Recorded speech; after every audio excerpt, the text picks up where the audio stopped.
Pin by John W Lavender. Foreword. When political turmoil hit the Northwest, Philip Locke and his family were in a small settlement close to Yakima in Washington state.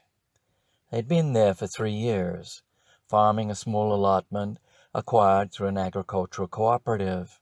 Philip and Maddie had met at university. Both were actively involved in social justice. Social justice was their common ground and the basis of their relationship. Being pregnant might have been a happy time for the couple, but Philip had mixed feelings about the pregnancy, and he was distracted by his obsession, the Hanford Reach National Monument. Nevertheless, by the time they arrived in Yakima, 90 kilometers west of Hanford, Maddie had given birth to a baby girl and was expecting another child. Hanford is the most contaminated nuclear site in North America. Established as part of the notorious Manhattan Project, the Hanford Reach National Monument was home to the first full-scale plutonium production reactor. The first nuclear bomb detonated over Nagasaki contained plutonium manufactured at Hanford. Philip had more than looking after his family sitting on his shoulders. He intended to monitor all the contamination in the vicinity of Hanford. He had taken whistleblowing to the next level, which was his contribution to the planet. It was not only Hanford that Philip monitored, but also chemical and munitions plants near and around Umatilla. Under the guise of an agricultural technician, he covertly took readings and published his data on the internet. He avoided detection by relaying encryptions offshore and repacking them through social media. As a couple, Philip and Maddie saw themselves as sentinels.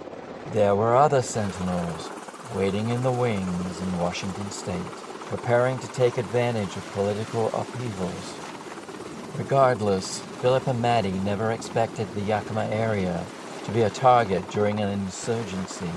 This turned out to be short-sighted on their part. The shelling began without warning. Philip, Maddie, and their little family huddled under a table between the kitchen and the living room. It was their designated place in case of an emergency. Maddie protected the children with her body. The windows were shattered, and Philip swept the floor with his arms and cleared debris to the back door. They heard the roar of trucks and the rattle of armored vehicles approaching. Helicopters hovered overhead. They listened to the occasional burst of automatic weapons. The baby fussed, and Maddie tended to him. She reluctantly let go of Sarah as Philip carried her into the bedroom. He gently pushed her under a bed and told her to stay there until he returned. Philip closed all the shutters and went out through the back door. A fence provided some protection. From his vantage point, he could see troopers systematically rounding up his neighbors and estimated they had about 15 minutes to prepare themselves.